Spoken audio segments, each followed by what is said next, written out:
Active galaxies require a massive compact energy source of enormous strength to stabilize the orbits of stars contained within them. The engine, which drives the direction of rotation and shape of each galaxy, consists of what astrophysicists refer to as a supermassive black hole, located in the direct center. The central black hole, located within our galaxy, contains an estimated mass of over 1 trillion stars and is believed to be over 2 trillion miles in diameter. Many leading astro and quantum physicists also believe that supermassive black holes spin at an unbelievably high rate due to their overwhelming mass. At this high rate of spin, the black hole's projected gravitational field is no longer spherical, but rather flattens out to form a massive yet extremely thin spinning disk. Our galactic plane can easily be identified by even the untrained eye. As one views the shape and characteristics of our own galaxy from images provided by the Hubble telescope and projected computer simulations, we can easily see that all matter moves and is formed around this flattened gravitational influence. This also explains why all galaxies are flat and circular. If you look at our own galaxy, there exists a dark band which shows you where this gravitational plane is located, where galactic dust and mass has been collecting since the birth of the galaxy. This is where we can easily see the location of the galactic plane, which is what modern science refers to as the galactic equinox.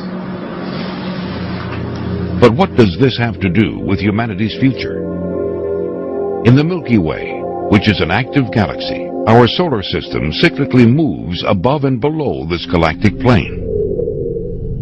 As stars and planetary systems, including our own, approach this galactic plane, the gravitational influence increases, which disturbs the stability of each planet, including Earth. The passage through the densest portion of the gravitational plane is the direct cause of the devastating cycles and pole shifts that we see recorded throughout Earth's history. This cyclic nature of our solar system as we move through the Milky Way is precisely how many ancient civilizations based their calendar systems. The Mayans themselves describe what they refer to as the Dark Rift, or the galactic plane, in ways eerily similar to those of modern scientists and physicists. The Mayans state that the end of each age, which brings about worldwide devastation, is defined by the world sitting on the Dark Rift. Even though the Mayans don't clearly present the science behind why the galactic plane causes severe implications upon Earth's stability in modern terminology, it is very clear that we are talking about the same event, an event where the Earth passes through the galactic equinox, the Dark Rift, or the central plane. It all refers to the cyclic and destructive gravitational influence created by the supermassive black hole at the center of the Milky Way. Researchers and scientists agree that we are indeed approaching the end of what the Mayans define as the current age.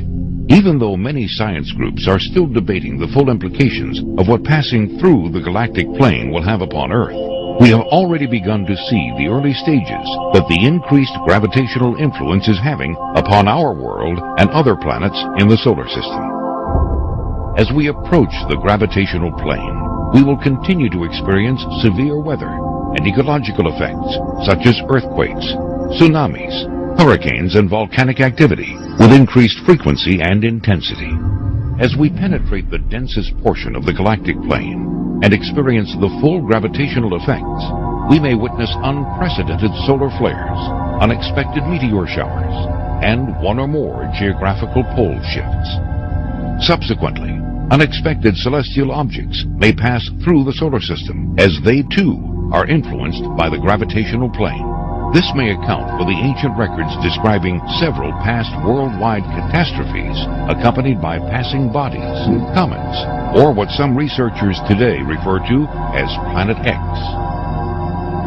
Utilizing the latest in research data, we can speculate that due to the overwhelming rate of spin and the generated gravitational field, the galactic plane or gravitational disk could relatively be paper thin, requiring Earth, with our current speed of movement through the galaxy, only a few years to completely pass through this plane, experiencing the full effect upon Earth's stability. If This data is correct. Could this be what the Bible refers to as the 7 years of tribulation, in which the earth undergoes a series of devastating global catastrophes which result in the death of billions?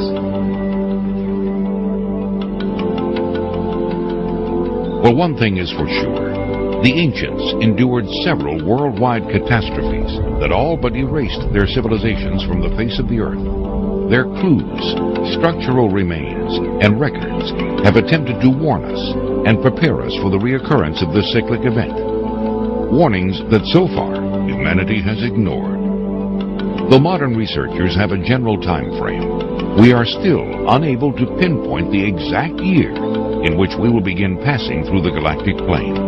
So even though the telltale signs are already evident throughout our world, how can it be known for sure when you should be bracing for tomorrow? Have the potential to cut off power and seriously disrupt the many sources of technology that we've become to depend on. For more on the potential danger and what can be done to prepare, I spoke a brief time ago with Michio Kaku. He's the author of Physics of the Impossible. Professor Kaku, thanks for coming on the program again. Should we be scared of the sun? Yes. Every 11 years, the sun throws a temper tantrum and unleashes a solar tsunami throughout outer space. In a worst-case scenario, I repeat, worst-case scenario, property damage could be over $1 trillion, power could be wiped out through most of the continents of the world, billions of dollars in property damage throughout many cities, and there could be food riots, collapse of what we call Western civilization may take place. Hang on, Professor. Are you really trying to scare us here? I mean, is this seriously a possibility? That's right. NASA and the scientists in this country are taking this very seriously. You see, we are very young in the space age, and every 11 years the sun flips the North Pole and the South Pole, releasing a burst of solar energy. So far, we've dodged the bullet, but we're very young in the space age. In 1859, all hell broke loose when we had telegraph wires. Telegraph wires were pretty much wiped out because of this gigantic solar storm 150 years ago. If something like that were to happen again, when we have hundreds of satellites, tremendous power grids around the world, it could cause untold havoc. And again, that's a worst-case scenario. We expect that in the year 2012, there could be more solar activity because that coincides with the next sunspot cycle. Yeah. Chances are nothing will happen, but we have to be prepared for a solar tsunami. Oh my goodness. Well, I'll start tonight, quite frankly. Is there anything we can do about this other than drinking ourselves into a stupor? NASA scientists have laid out many things we can do.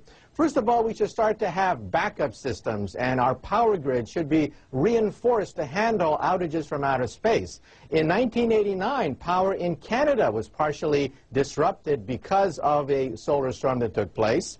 Our satellites have to be reinforced, and we have to make sure that our communications network especially remain intact in case of a worst-case scenario. Now, the lesson of Katrina, for example, was that the inevitable inevitably happens. And we were unprepared for Katrina, though we knew it could happen. Now, NASA is aware of the fact. Reports are now being issued by many scientists saying that it's good to be prudent in case at some point in the future a worst-case scenario happens, like in 1859. We are well into the space age now, and now is the time to reinforce our satellites and power grid. Okay, well, we'll have to end it there, but solar tsunamis is definitely something else for President Obama's in-tray. Thank you very much. The end of life as we know it. NASA did a study, and its findings are now out.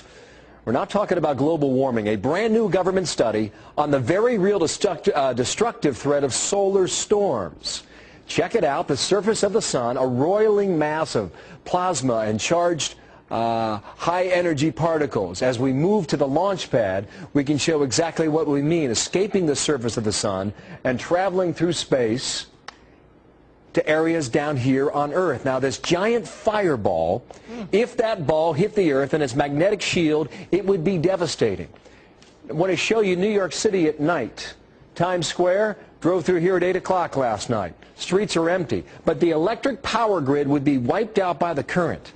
Lights and computers, transportation, hospitals, all would go down. The study warns it would be a disaster, far worse than anything we have seen before.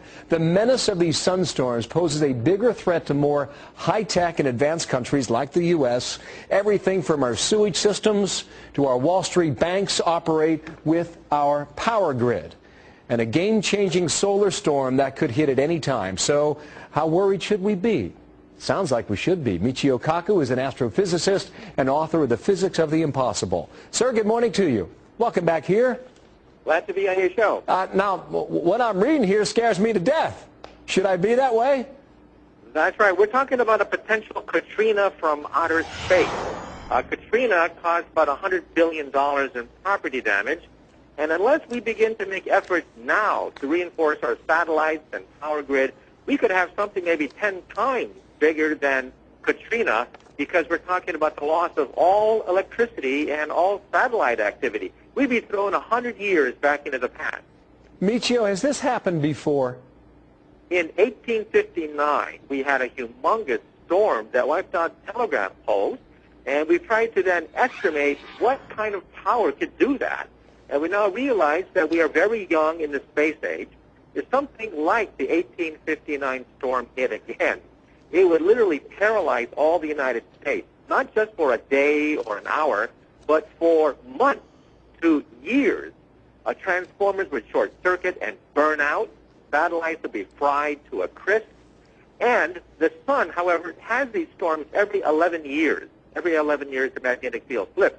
But in 2012, we do expect perhaps another big one. Well, we have never before in our history, in human history for that matter, relied so much on technology as we do today. And that's part of what they found in the study, because we rely so much on our ability to communicate through our computers that they would all go down, which would handicap not just New York, but really the eastern half of the United States. That's what the study finds, which would be far worse than the blackout of New York from 4 years ago, Michio. That's right. Those blackouts only last for a few hours to a day. But if you start to short-circuit all the transformers and blow out the satellites and fry the communications grid, then you're talking about knocking out the United States for months before we can get enough rescue crews and repairmen to handle not just one city, but hundreds of cities around the United States. You know, Michio, sometimes you come on here and you sound like the doctor of doom and gloom. Does something like this keep you up at night? It does, and I think with Katrina, engineers knew that Katrina could happen, but they did nothing because they said that it's not going to happen while I'm around. Well, now we learned the lesson. You have to prepare for things, especially when you know that at some point it's inevitable that we're going to have another big one, like we had back in 1859, except this time we're totally dependent on electricity.